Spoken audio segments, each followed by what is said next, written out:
Pakistan definitely एक मुश्किल में फंस चुका है। पाकिस्तान ने जो डिफेंस पैक्ट किया था, अब वो गले का फंदा बनता चला जा रहा है और पाकिस्तान को हर हाल में सऊदी अरेबिया का साथ देना होगा। पाकिस्तान की मेजबानी और सालिसी में अमेरिका और ईरान के दरमियान होने वाले मुज़ाकरात बगैर किसी इत्तेफाक के इख्तिताम को पहुंच गए। इंडियंस क्या करने आया यहाँ पर? वो यहाँ पे मुज़ाकरात करने नहीं आया, मुज़ाकरात हो चुके। मेरे कायद ने बांध डाल के कह दिया जंग बंद तो बंद। वो आया सिर्फ मेरे कायद की जियारत करने। अब मेरी पेशन गोई एक नई निकले आप।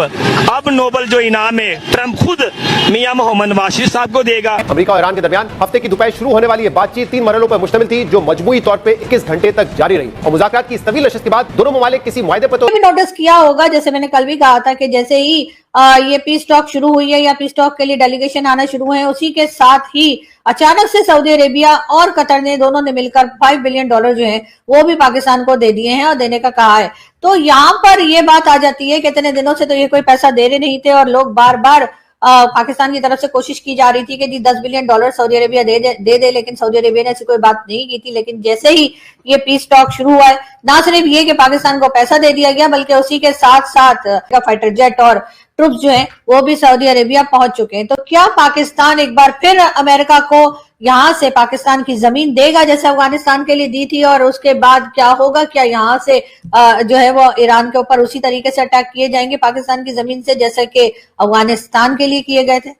नहीं पहुंच सके। और ये हफ्ते का पहला दिन है जब अमेरिका और ईरान के जो मुज़ाकरात हैं वो रुक गए। मैं कसम खा के कह सकता हूं कि ईरान ने जंग किस वजह से रोकी। आप समझ तो वो शहबाज शरीफ की ना ये एक डिप्लोमेसी बनाई जा रही है हमारे सबके लिए। मोहतरमा उनको पता नहीं क्या हुआ, उनको ये बताया गया कि आपने ये वाईफाई फ्री और फ्री खाने की जाकर तारीफ करनी है और ये बताना है कि यहाँ पर कि ये क्या चल रहा है, तो वो अपने पजामाज में ही चली गई। Foreign journalists are eating, diplomats are sitting together, and the chicken korma is ahead. The seekh kebab is being enjoyed by everyone.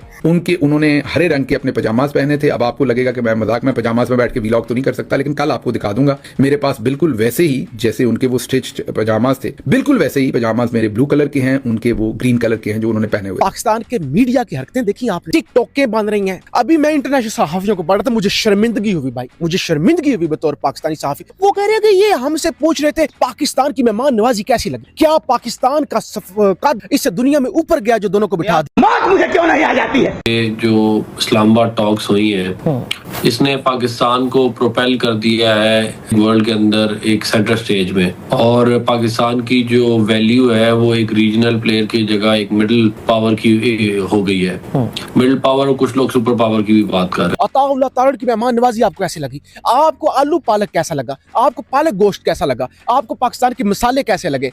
आपने टिकटॉकें बना रहे हैं, बहुत शुक्रिया, बड़ी अच्छी कॉफी बनी हुई है, बड़े अच्छी लाइटें लगी हुई। ओ भाई ज़ेनी गरीबों, जिंदगी में पहली दफा लाइटें देखी हैं। 21 घंटे की जो डिप्लोमेसी थी उसके बाद बदकिस्मती से हम एंगेज रहे ईरानियंस के साथ। असल में 21 घंटे नहीं थे, 15 घंटे की एंगेजमेंट थी, लेकिन उन्होंने कहा कि उसका बदकिस्मती से कोई रिजल्ट नहीं निकल सका और हमारी नाकाम हो गई एंगेजमेंट और हमारा कोई एग्रीमेंट नहीं हुआ और ईरानियंस ने हमारी टर्म्स को मानने से इनकार कर दिया। वो जिंदगी में पहली दफा कॉफी देखी है, जिंदगी में पहली दफा मेहमान नवाजी की है। लोगों के अंदर माइक ऐसे, भाई मेहमान पाकिस्तान की मेहमान नवाजी कैसी? ये पीस टॉक में एक दिन में पाकिस्तान का तकरीबन $1 मिलियन जो है वो लगा है। वो मेजबानी में कह लें, मेहमान नवाजी में कह लें, या जैसे भी आप कह लें कि वो एक दिन में इतने पैसे लगे हैं। यार मेरे मुंह में आप ऐसे माइक घुसेड़े ना तो मैं तो थप्पड़ मार।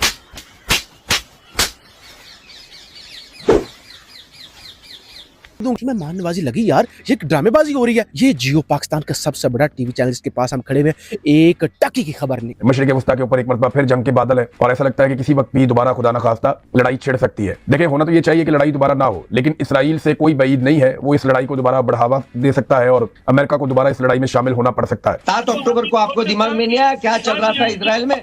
हम किसी के साथ नहीं है, हम किसी के साथ नहीं है, हम हर मजलूम के साथ हैं। वो दुनिया के किसी मजहब से तल्लुक रखने वाला हो, किसी रंग, नस्ल या मुल्क के साथ तल्लुक रखने वाला हो, ठीक है। आपने जो जुल्म किया गजा के अंदर, मासूम बच्चों का क्या कसूर था? वो भूख से बलगते हुए मरते रहे। आपने मस्जिद अक्सा को नमाजियों के लिए बंद कर दिया ईद के लिए। दुनिया की तारीख में कभी ऐसा हुआ कि किसी इबादतगाह को किसी खास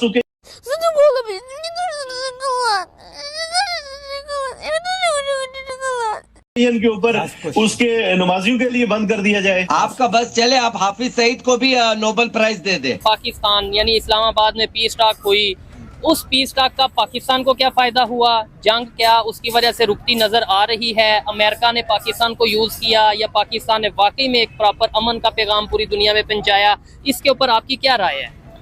देखें, इस वक्त जो अमेरिका और ईरान की जंग चल रही है ना, या इजराइल अमेरिका वर्सेस ईरान, इसका नुकसान सिर्फ पाकिस्तान को नहीं हो रहा है, इसका नुकसान पूरी दुनिया को हो रहा है। स्ट्रेट ऑफ हार्मूज की बंदिश की वजह से जितनी नुकसान पूरी दुनिया को हो रहा है, आप कह सकते हैं कि तेल की जो राइज है, ठीक है, कीमतों में फी बैरल 112 113 तक पहुंच चुका था, तो पाकिस्तान एक मीडिएटर के तौर पर बेसिकली इसमें कोशिश कर रहा था। ठीक है, अब यहाँ पे सिर्फ पाकिस्तान का फायदा नहीं हो सकता था, यहाँ पे पूरी दुनिया का फायदा था। पाकिस्तान का मसला क्या था कि पाकिस्तान इस वक्त इस मल्टीपोलर वर्ल्ड के अंदर एक ऐसा मुल्क है जो तमाम ताकतों के साथ साथ इस वक्त दोनों फरीकैन को भी काबिल कबूल है। आप सबको ये तो पता है कि एक तरफ मुज़ाकरात नाकाम हुए, और मैंने पहले भी कहा कि ये मुज़ाकरात कहीं ना कहीं जो बेल मंडे चढ़ जाएगी, ये मैं बार बार कह रहा हूँ, ये मेरा ख्याल है 90%, और शायद जंग की तरफ मुकम्मल तौर पर हम वापस ना जाएं, ये मुझे लगता है। लेकिन फिर आपको पता है कि जो ग्लोबल सिचुएशन है उसमें कुछ भी हो सकता है।